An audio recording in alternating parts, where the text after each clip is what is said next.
Hello दोस्तों, आप सभी का स्वागत है आपके अपने YouTube चैनल एमआरवी क्लासेज में। आज हम बात करेंगे क्लास 12 का, जो कि हमारा फर्स्ट चैप्टर चल रहा है, क्या बिलियन, इसका पार्ट 9। ठीक है, हमने बताया था अणुसंख्या गुणधर्म के बारे में। ठीक है, उसके आगे चलेंगे। हमने क्या अणुसंख्या गुणधर्म में वास्तव का अपेक्षिक अवनमन पढ़ा है। इसमें हमें पढ़ना है क्वथनांक उन्नयन, जो कि काफी इंपॉर्टेंट है। ठीक है, क्वथनांक उन्नयन, क्वथनांक उन्नयन ये बहुत ही इंपॉर्टेंट टॉपिक है। ठीक है, बोर्ड में क्या होता है, इस टॉपिक से प्रश्न पूछे जाते हैं। इस टॉपिक से प्रश्न पूछे जाते हैं। मैं इंपॉर्टेंट लिख रहा हूं इसको, इसलिए लिख रहा हूं क्योंकि इस टॉपिक से या तो इसके क्वथनांक उन्नयन के बारे में पूछा जाएगा, या तो इस टॉपिक के बेस पर न्यूमेरिकल पूछे जाएंगे। दोनों में से कोई एक आने के चांस 100% है। ठीक है, इसलिए मैंने इंपॉर्टेंट लिख दिया है। देखिए, क्वथनांक उन्नयन क्या होता है। सबसे पहले हमें समझना है, क्वथनांक उन्नयन से पहले क्वथनांक समझना होगा। क्या होता है क्वथनांक। ठीक है, अब समझिए क्वथनांक होता क्या है। देखिए, मान लीजिए हमारे पास एक पानी है। क्या है, पानी। ये बीकर है, बीकर में हमने क्या भरा, पानी। ठीक है, इस बीकर में हमने भर दिया पानी। अब देखिए, इसको हम गर्म कर रहे हैं, इसको हम गर्म कर रहे हैं। गर्म करने पर ये पानी क्या होगा, उबलेगा। क्या होगा, उबलने लगेगा, उबलता है। ठीक है, आप सभी लोग अभी तक ये जानते हैं कि जो हमारा क्वथनांक होता है वो क्या होता है, कि पानी को गर्म करो तो पानी उबलने लगे। जिस ताप पर पानी उबलने लगे उसी ताप को क्वथनांक कहते हैं। लेकिन ऐसा नहीं है। ठीक है, हम क्या क्वथनांक का डिफिनेशन अभी तक पढ़ते आए हैं कि वह ताप जिस पर कोई द्रव उबलने लगता है वही ताप उसका क्वथनांक कहलाता है। लेकिन ऐसा नहीं होता है। क्वथनांक एक्चुअल में क्या होता है, मान लीजिए हमने पानी को गर्म किया, पानी गर्म हो रहा है। पानी गर्म हो रहा है तो एक समय ऐसा आएगा कि पानी की गतिज ऊर्जा बढ़ जाएगी। पानी के जो अणु होंगे उनकी गतिज ऊर्जा बढ़ जाएगी। क्यों बढ़ जाएगी, क्योंकि हम जानते हैं जब हम यहाँ पीछे से नीचे से इस पानी को ऊर्जा देंगे तो इसमें जो भी जल के अणु होंगे ना, इस ऊर्जा को ग्रहण कर लेंगे। ऊर्जा ग्रहण कर लेंगे तो इनकी ऊर्जा बढ़ जाती है। और आप सभी को पता है जिसकी ऊर्जा बढ़ जाती है ना, वो अपने लेवल को छोड़कर आगे वाले लेवल में चला जाता है। आप सभी को पता ही है, किसी के पास ज्यादा पैसा आ जाएगा तो वो पहले वाले दोस्तों के साथ या पहले वाले गरीबों के साथ नहीं रहेगा। ठीक है, गरीब इसलिए कह रहा हूं क्योंकि वो पहले गरीब है। अब मान लीजिए क्या हो रहा है कि उसके पास एक्स्ट्रा पैसे आ जा रहे हैं, तो क्या करेगा, उन लोगों का साथ छोड़ देगा, अपने ऊपर लेवल के साथ लोगों के साथ चला जाएगा। सेम वैसे यहाँ के जल के अणु होंगे, वो इसकी ऊर्जा को ग्रहण करेंगे और क्या करेंगे, जब ऊर्जा ग्रहण कर लेंगे तो इनकी ऊर्जा बढ़ जाएगी। इसलिए ऊर्जा बढ़ जाती है तो धीरे धीरे धीरे धीरे धीरे धीरे ये वाष्पित हो जाते हैं। तो हमने जब इस पानी को गर्म किया, पानी जिस ताप पर इस पानी का दाब, इस पानी का वाष्प दाब 1 एटीएम के बराबर हो जाए।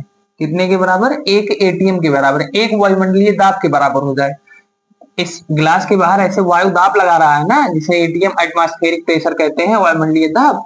तो जिस ताप पर हमने जब इसको गर्म किया, तो जिस ताप पर, जिस टेम्परेचर पर इस पानी का जो वाष्प दाब है 1 वायुमंडलीय दाब के बराबर हो जाए। 1 वायुमंडलीय दाब के बराबर का मतलब है कि वाष्पित हो जाए। ठीक है, वाष्प बन के उड़ जाए, वही ताप जो होता है हमारा क्वथनांक कहलाता है। तो इसका डिफिनेशन क्या हो गया, वह ताप जिस पर कोई किसी द्रव का वाष्प दाब 1 वायुमंडलीय दाब के बराबर हो जाता है, क्वथनांक कहलाता है। ठीक है, चलिए सिंपली इसको लिखते हैं, उसके बाद आगे समझते हैं क्वथनांक क्या होता है। ठीक है, देखिए, वह ताप, वह ताप जिस पर कोई द्रव, जिस पर कोई द्रव, सॉरी, जिस पर किसी द्रव का वाष्प दाब, ऐसे लिख देते हैं, जिस पर किसी द्रव का वाष्प दाब 1 एटीएम, 1 एटीएम मतलब 1 वायुमंडलीय दाब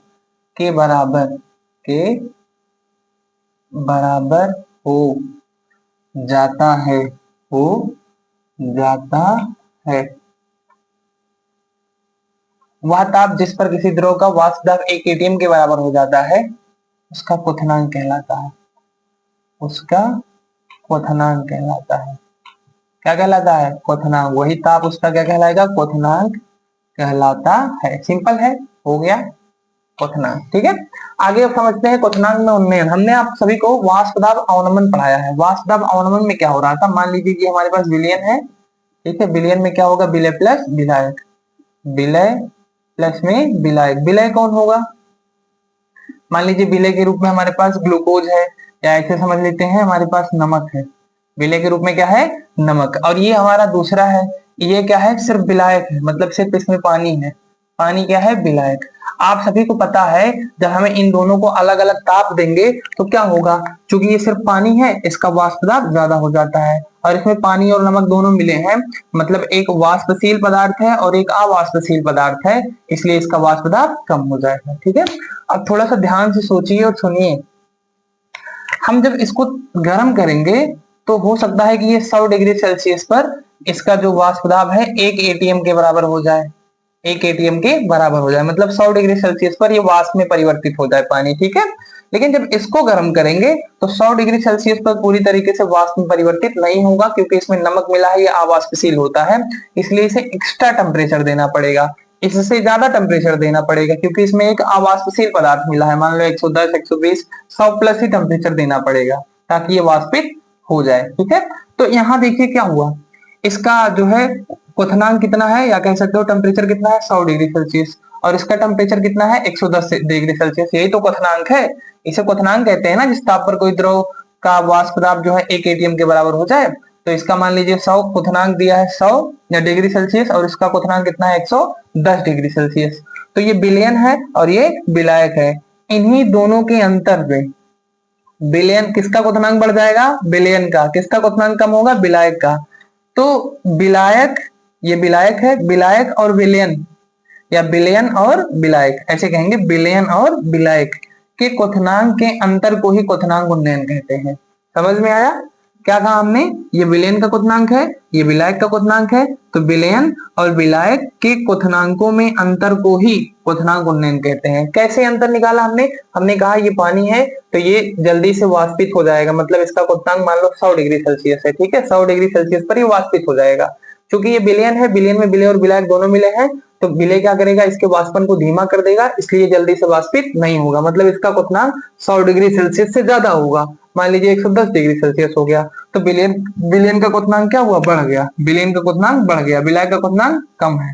तो इन्हीं दोनों का जो अंतर निकलेगा, इन्हीं दोनों का जो अंतर निकलेगा, कितना निकलेगा? 10 डिग्री सेल्सियस। यही होता है क्वथनांक में उन्नयन, मतलब क्वथनांक में वृद्धि हो गई है।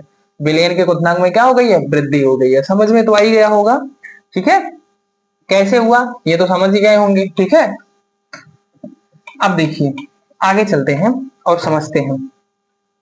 हमने कहा क्वथनांक उन्नयन क्या होता है कि क्वथनांक उन्नयन, इसका डिफिनेशन लिखना है क्वथनांक उन्नयन। ठीक है, क्वथनांक उन्नयन, उन्नयन, क्वथनांक उन्नयन क्या होता है कि विलयन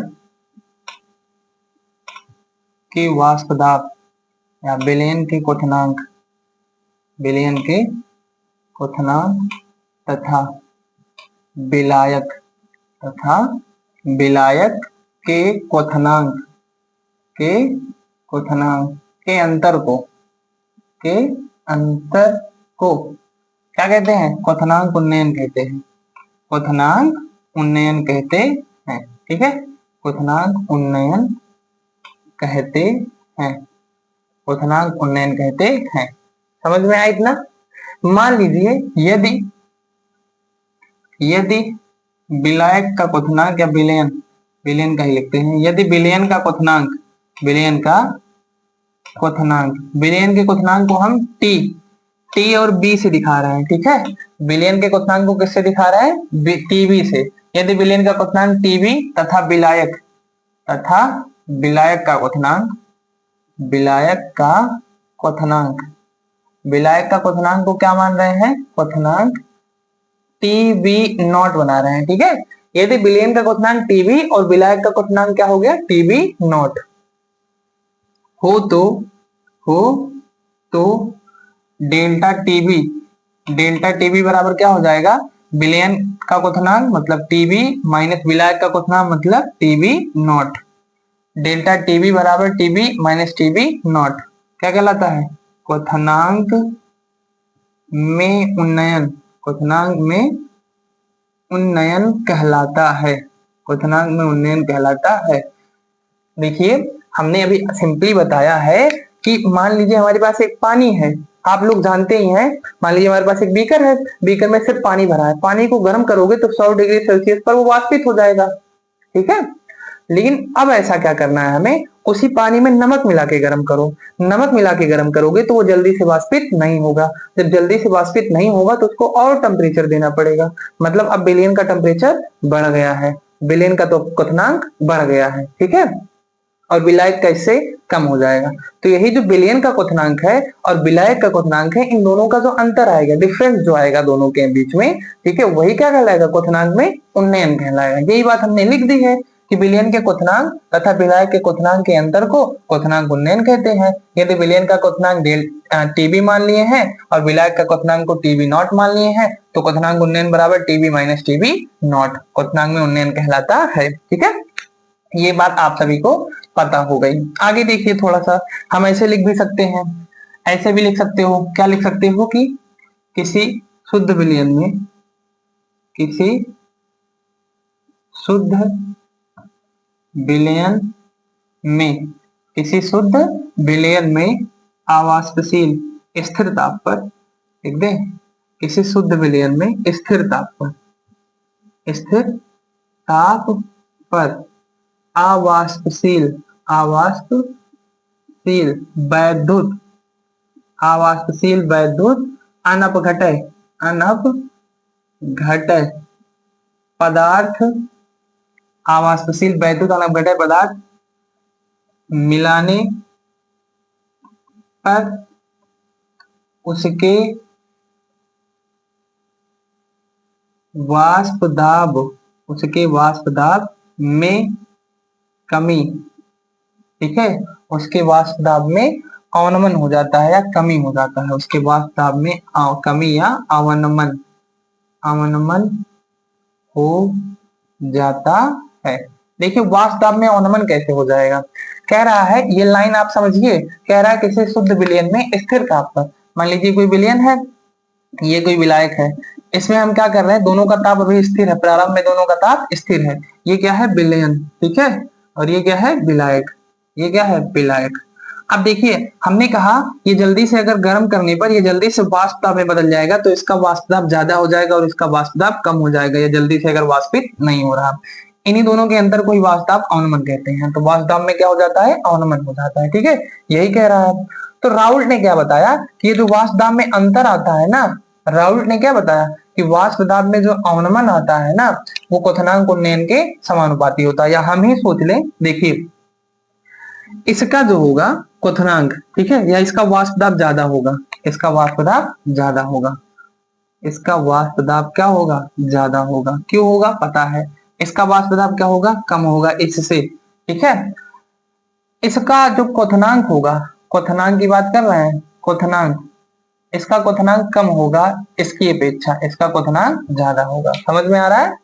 तो इन दोनों का जो अंतर आएगा क्वथनांक उन्नयन हो जाएगा, इन दोनों का जो अंतर आएगा क्या हो जाएगा, क्वथनांक उन्नयन। और जो क्वथनांक उन्नयन होता है ना, ये जो क्वथनांक उन्नयन डेल्टा टीबी होता है ना, ये वाष्प दाब में कमी के बराबर होता है। क्यों, क्योंकि देखो ये क्वथनांक उन्नयन का मतलब क्या है, डेल्टा टीबी, तो इन दोनों में अंतर, इसका क्वथनांक जितना ज्यादा होगा क्वथनांक उन्नयन उतना ज्यादा आएगा, जितना ज्यादा क्वथनांक उन्नयन आएगा उतना इसका वाष्प दाब क्या हो जाएगा, क्वथनांक उन्नयन जितना, मतलब क्वथनांक को हम जितना बढ़ाएंगे उसका इसका जो है उतना वाष्प दाब बढ़ेगा, ठीक है।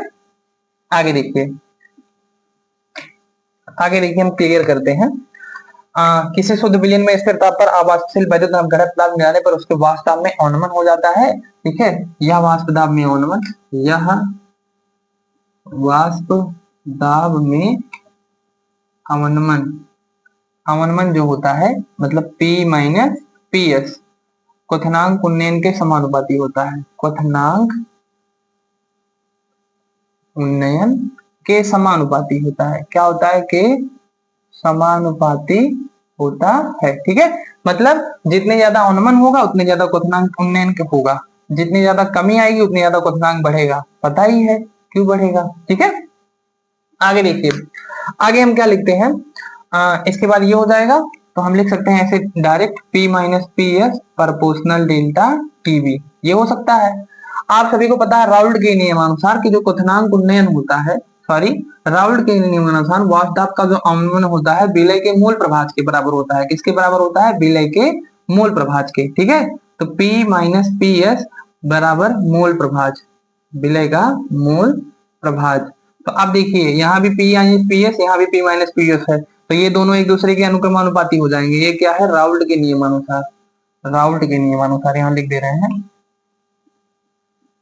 राउल्ट के नियमानुसार, नियमानुसार। ठीक है, ऐसा क्यों हुआ? राउल्ट के नियमानुसार हुआ। राउल्ट के नियमानुसार क्या होता है? वाष्प दाब का अवनमन जो होता है वो विलय के मूल प्रभाज के बराबर होता है। ठीक है, और यहाँ देखिए इसको P minus P S proportional delta T भी है, यहाँ P minus P S proportional मूल प्रभाज है। अब क्या हो जाएगा? इन दोनों को जब हम मिलाएंगे तो डेल्टा टी भी प्रोपोर्शनल क्या हो जाएगा? विलय का मूल प्रभाज।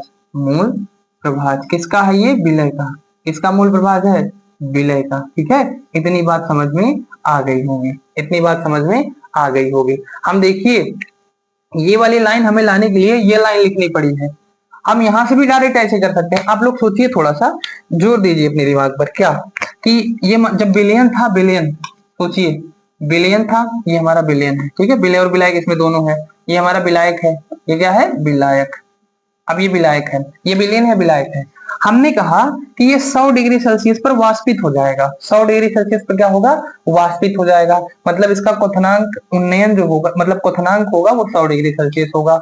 और ये 100 डिग्री सेल्सियस पर वाष्पित नहीं होगा क्योंकि इसमें अवाष्पशील विलय मिला है, विलय मिला है। ठीक है, विलय क्या करेगा? इसके वाष्पन को धीमा कर देगा, इसलिए 100 डिग्री सेल्सियस से ज्यादा टेम्परेचर इसको चाहिए। इतनी बात समझ में आई? अब अगर हम विलय की मात्रा और बढ़ा रहे हैं, इस विलयन में विलय की मात्रा और बढ़ा रहे हैं, तो सोचो जो विलय था वही विलयन के वाष्प दाब को घटाया था। ठीक है, वही विलयन के वाष्प दाब को घटाया था। समझ में आ रहा है? जिस कारण से इसका क्वथनांक बढ़ गया था। अगर और विलय मिलाओगे तो वाष्प दाब और घट जाएगा, वाष्प दाब और घट जाएगा। जब वाष्प दाब और घट जाएगा तो इसका क्वथनांक और बढ़ जाएगा। ठीक है, मतलब विलय की मात्रा अगर ज्यादा होगी तो वाष्प दाब में जो मतलब जो क्वथनांक होगा और बढ़ जाएगा। अब क्वथनांक बहुत ज्यादा जब हो जाएगा तो क्वथनांक में जो अवनमन, सॉरी, क्वथनांक में जो उन्नयन आएगा वो भी ज्यादा ही आएगा। मतलब विलय की मात्रा अगर बढ़ाओगे तो इसका क्वथनांक बढ़ जाएगा। जब इसका क्वथनांक बढ़ जाएगा तो इन दोनों का जो अंतर आएगा इसे क्वथनांक अवनमन कहते हैं, सॉरी क्वथनांक उन्नयन कहते हैं। तो क्वथनांक उन्नयन भी बढ़ जाएगा। मतलब ये जो क्वथनांक उन्नयन है वो मूल प्रभाज पे डिपेंड कर रहा है। किसके? विलय के। मतलब विलय के मूल प्रभाज का मतलब विलय के कणों की संख्या। विलय के कणों की संख्या ज्यादा होगी तो क्वथनांक उन्नयन ज्यादा होगा। समझ में आ रहा है? अगर विलय बहुत कम होगा, विलय बहुत कम होगा, जब विलय बहुत कम होगा तो क्वथनांक उन्नयन भी कम होगा। ठीक है, क्योंकि ये क्या करेगा? उसके वाष्प दाब को रोकेगा नहीं जब ये कम हो जाएगा। ठीक है, तो सीधी सीधी यहाँ यही बात है कि अगर हम विलय की मात्रा को बढ़ाएंगे, विलय की मात्रा को बढ़ाएंगे तो इसका क्वथनांक और बढ़ जाएगा। मतलब वाष्प में परिवर्तित होने के लिए पानी को, इस विलयन को और ज्यादा ताप देना पड़ेगा। मतलब इसका क्वथनांक बढ़ गया, इसका क्वथनांक बढ़ जाएगा तो इन दोनों में क्वथनांक का जो अंतर आएगा वो भी बढ़ जाएगा। ठीक है, मतलब क्वथनांक उन्नयन बढ़ जाएगा। तो सीधे सीधे मैं यही लाइन लिख सकता था, इनके लिखने की जरूरत नहीं है। ठीक है, तो आप भी यहाँ लिख सकते थे कि राउल्ट के नियमानुसार डेल्टा जीवी जो होता है प्रोपोर्शनल मोल प्रभाज होता है या विलय का, विलय का। ठीक है, मोल प्रभाज किसका है? विलय का। राउल्ट के नियमानुसार, राउल्ट के नियमानुसार वाष्प दाब का अवनमन, ऐसे लिख देते हैं पूरा, राउल्ट के नियमानुसार वाष्प दाब अवनमन, वाष्प दाब अवनमन विलय के मूल प्रभाज के बराबर, विलय के मूल प्रभाज के अनुक्रमानुपाती, अनुक्रमानुपाती, अनुक्रमानुपाती होता है। ठीक है, ये बात हो गई। इतनी बातें समझ में आ गई होंगी। ठीक है, तो सिंपल है, आप इतना लिखेंगे, ये समझाने के लिए था। आप ये भी लिख सकते हैं, इतना लिखेंगे, उसके बाद डायरेक्ट यही लाइन लिख लेंगे, P minus P S proportional delta TB. ये पूरा ही लिखना चाहेंगे तो लिख लेंगे, या आप क्या करेंगे, इतना लिखने के बाद यहाँ से लिख लीजिएगा, राउल्ट के नियमानुसार वाष्प दाब अवनमन विलय के मूल प्रभाज के बराबर होता है, P minus P S proportional मूल प्रभाज, या डायरेक्ट सिर्फ यही लाइन लिख लीजिएगा, सब सही है। ठीक है, देखिए अगर आप शॉर्ट करना चाह रहे हैं तो कर सकते हैं ऐसा। आगे देखिए, लिखना बाकी सब है, याद करने के लिए मैं बोल रहा था। आगे देखिए क्या हो जाएगा। हमने क्या बताया?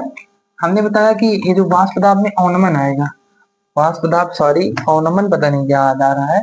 क्वथनांक उन्नयन जो आएगा, क्वथनांक उन्नयन, क्वथनांक उन्नयन क्या है डेल्टा टीवी। ये प्रोपोर्शनल क्या हो गया मोल प्रभाज, क्या हो गया मोल प्रभाज। अब देखिए किसका है ये, विलय का, किसका मोल प्रभाज होगा, विलय का। सिंपल है, आगे इसको सॉल्व कर लेते हैं। डेल्टा टीबी बराबर के हो जाएगा, के क्या है एक स्थिरांक है, के क्या है स्थिरांक है ठीक है। और गुणे में मोल प्रभाज किसका, विलय का, विलय का मोल प्रभाज होगा तो विलय के मोल को ऊपर लिखोगे Na divide by Na plus में Nb ठीक है, ये हो जाएगा। या स्मॉल एन ही रहने देते हैं, बी ए हटा ही देते हैं। स्मॉल एन क्या है, विलय का मोल है बटे small N plus capital N क्या है, विलयन का टोटल मोल है ठीक है।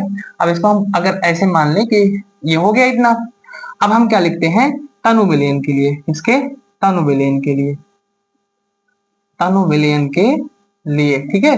हमारा विलयन अगर तनु होगा तो ये जो विलय का मोल होगा ना स्मॉल एन, ये बहुत बहुत बहुत कम होगा। क्यों, जब विलयन तनु होगा तो इसमें विलय की मात्रा ज्यादा होगी, जब विलय की मात्रा ज्यादा होगी तो विलय की मात्रा बहुत कम होती है, तो दोनों का कंपेरिजन करेंगे तो इसकी तुलना में ये शून्य हो जाएगा ठीक है। कैपिटल एन क्या लिखे हैं, तनु विलयन के लिए स्मॉल एन बहुत बहुत बहुत छोटा होगा कैपिटल एन, मतलब अब स्मॉल एन हटा ही देंगे, हमारा डेल्टा टीवी बराबर क्या हो जाएगा, के गुणे में स्मॉल एन बटे कैपिटल एन, ये हो गया। सब रख देते हैं, डेल्टा टीबी बराबर के स्मॉल एन क्या है, विलय का मोल, मोल बराबर होता है विलय का भार बटे विलय का अणु भार, डिवाइड बाई कैपिटल एन क्या है, कैपिटल एन क्या है विलय का मोल, विलायक का मोल, विलायक का मोल मतलब विलायक का भार बटे विलायक का अणु भार। इस तरीके से हो जाएगा, एकदम नीचे वाला ऊपर जाएगा, ये वाला इसके पास आएगा, तो डेल्टा टीबी बराबर के हो जाएगा, एकदम नीचे वाला ऊपर गया तो यम हो जाएगा, और स्मॉल डब्ल्यू है ही इसके पास, इस वाले से लिखते हैं, थोड़ा चल नहीं रहा है ठीक है। तो के हो जाएगा ये, और ये एम हो जाएगा, एम ऊपर गया और गुणे में है small W divide by capital W और गुणे में है यम, ये हो जाएगा। अब देखिए ये जो है के और यम, के और यम एक स्थिरांक है, लिख देते हैं जहां के यम, के यम स्थिरांक है, स्थिरांक है, स्थिरांक है। कौन सा स्थिरांक है, के बी, के यम एक स्थिरांक है जिसे हम के बी लिखते हैं ठीक है, जिसे हेनरी सॉरी जिसे मोलल क्वथनांक उन्नयन स्थिरांक लिख देते हैं, जिसे क्वथनांक क्वथनांक उन्नयन स्थिरांक कहते हैं, उन्नयन स्थिरांक कहते हैं ठीक है, स्थिरांक कहते हैं, क्वथनांक उन्नयन क्या कहते हैं, स्थिरांक कहते हैं, ये हो गया। अब इसकी जगह मैं केबी रख दूंगा, के एम की जगह केबी, तो डेल्टा टीवी बराबर क्या हो जाएगा, डेल्टा टीवी बराबर के बी गुणे में स्मॉल डब्ल्यू बटे में कैपिटल एम और गुणे में स्मॉल एम ठीक है, ये हो गया। अब आप केबी को हटाइए, केबी को हटाया जाए तो डेल्टा टीबी बराबर, केबी को उधर लिख रहा हूं तो ये स्मॉल डब्ल्यू बटे कैपिटल डब्ल्यू गुणे में क्या हो जाएगा एम। ये क्या है, ये भार है, ये अणुभार है, भार बटे अणुभार मतलब मोल है, और ये सॉरी ये डब्ल्यू है, एम में लिखता चला आया, ये डब्ल्यू है ठीक है, डब्ल्यू है। ये क्या है, भार बटे अणुभार, विलय का भार बटे विलय का अणुभार, ये क्या है विलायक का भार, तो विलय के मोलों की संख्या बटे विलायक का भार किलोग्राम में क्या कहलाता है, मोललता कहलाता है। तो ये पूरा क्या है, मोललता है ठीक है, ये पूरा क्या है मोललता, समझ में आ रहा है।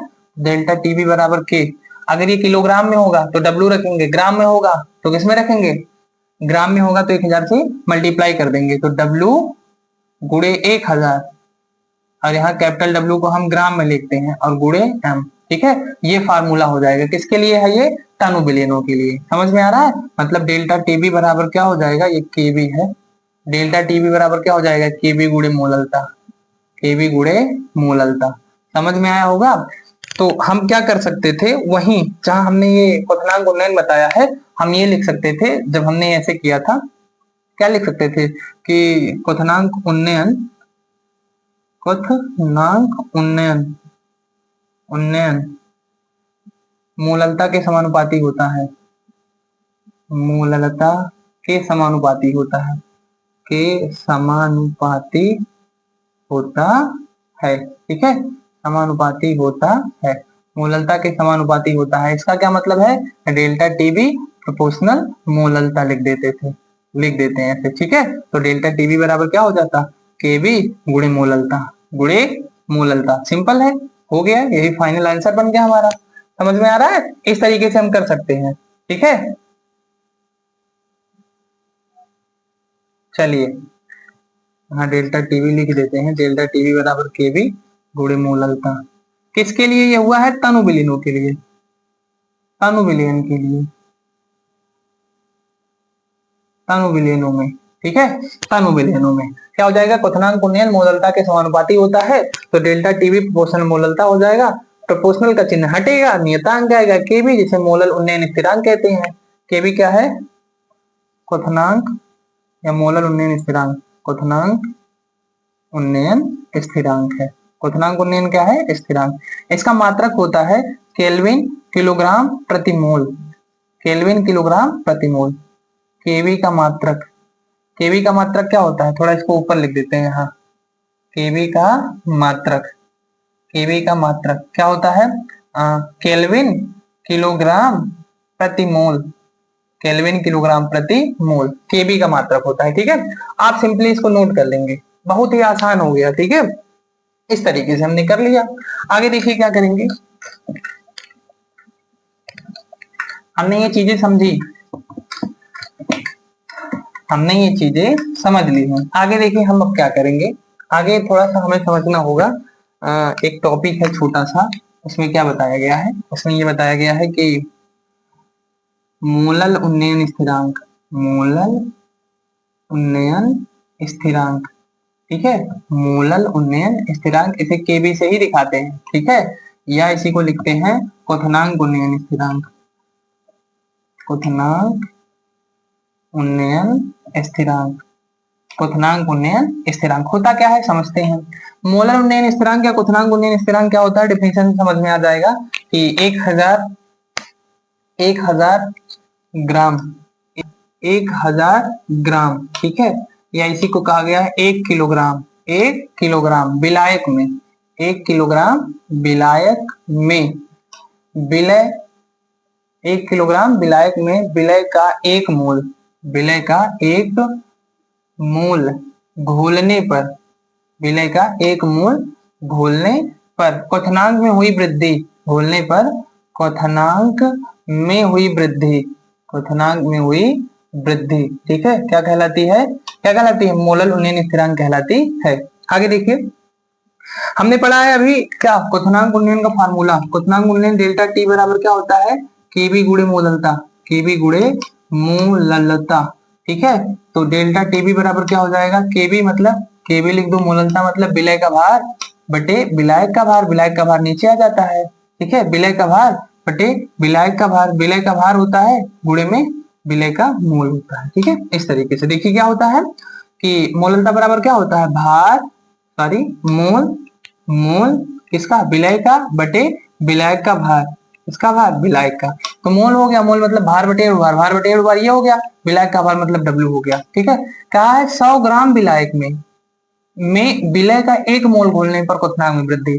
हमारे पास विलायक की मात्रा कितनी होनी चाहिए? ये विलायक है मान लो, तो इसमें 100 1 किलोग्राम विलायक हो, कितना किलोग्राम? 1 किलोग्राम विलायक हो, और इसमें 1 मोल विलय घोल दो, विलय का कोई 1 मोल घोल दो, ठीक है। 1 किलोग्राम विलायक में विलय का 1 मोल घोल दो, इसके द्वारा जो क्वथनांक बढ़ेगा, क्वथनांक में वृद्धि की जाएगी, उसे मोलल उन्नयन स्थिरांक या क्वथनांक उन्नयन स्थिरांक कहते हैं, ठीक है। तो इसका फार्मूला देखिए क्या हो जाएगा, क्योंकि 1 किलोग्राम कहा है, 1 किलोग्राम या 1000 ग्राम कहा है, इसलिए 1000 से मल्टीप्लाई करेंगे, 1000 कह दिया है ना, तो 1000 से मल्टीप्लाई कर देंगे। अब यम को अगर उधर भेज दें तो यम बराबर क्या हो जाएगा? स्मॉल एम बराबर टीबी इधर आ जाएगा, केबी गुणे स्मॉल डब्ल्यू गुणे 1000 गुणे 1000 डिवाइड बाई कैपिटल डब्ल्यू गुणे डेल्टा टीबी, ठीक है, ये फार्मूला बन जाएगा। आगे देखिए, आगे इसके बाद क्या है? सेम इसी तरीके से है मोलर उन्नयन स्थिरांक, मोलर उन्नयन स्थिरांक, मोलर उन्नयन स्थिरांक, ये क्या होता है? मोलर उन्नयन स्थिरांक, ठीक है, सेम ऐसे है, बस इसका डेफिनेशन थोड़ा सा अलग है। इसमें लिखेंगे 100 ग्राम, 100 ग्राम विलायक, 100 ग्राम विलायक में विलय, 100 ग्राम विलायक में विलय का 1 मोल, विलय का 1 मोल घोलने पर, विलय का 1 मोल घोलने पर क्वथनांक में हुई वृद्धि, क्वथनांक में हुई वृद्धि, में हुई वृद्धि, ठीक है। क्या कह रहा है? 100 ग्राम विलायक में, विलायक इस बार कितना ग्राम लेना है? 100 ग्राम, उसमें क्या घोलना है? 1 ग्राम विलय को, विलय के मोल को घोलना है। उसके बाद जो क्वथनांक बढ़ेगा उसे मोलर उन्नयन स्थिरांक कहेंगे। ठीक है, मतलब इसका फॉर्मूला सेम ऐसे क्या हो जाएगा, यम बराबर के बी गुणे स्मॉल डब्ल्यू गुणे ए 100 हो जाएगा, डिवाइड बाई कैपिटल डब्ल्यू गुणे डेल्टा टीबी लिख सकते हैं हम। ठीक है, ये क्वथनांक उन्नयन है, इसमें ये क्या है, केबी जहां केबी मोलल उन्नयन स्थिरांक है, उन्नयन स्थिरांक। ठीक है, मोलर उन्नयन स्थिरांक। स्मॉल डब्ल्यू क्या है, विलय का भार है, विलय का भार है। ठीक है, कैपिटल डब्ल्यू क्या है, विलायक का भार है, कैपिटल डब्ल्यू क्या है, विलायक का भार। और डेल्टा टीबी क्या है, डेल्टा टीबी है क्वथनांक, क्वथनांक उन्नयन, क्वथनांक उन्नयन ये हो जाएगा। और यम क्या है, यम विलय का अणुभार है, विलय का अणुभार। ठीक है, यम क्या है, विलय का अणुभार है। ये इतना हो जाएगा, सेम इसमें भी वही हो जाएगा। ठीक है, यहाँ बस थोड़ा सा अंतर क्या हो जाएगा कि केबी जो हो जाएगा, केबी यहाँ मोलर उन्नयन स्थिरांक हो जाएगा, यहाँ केबी क्या है, मोलर उन्नयन स्थिरांक है। बस इतना ही अंतर है, बाकी सब सेम है। ठीक है, आगे चलते हैं राहुल, हम क्वथनांक उन्नयन में ग्राफ के बारे में समझते हैं।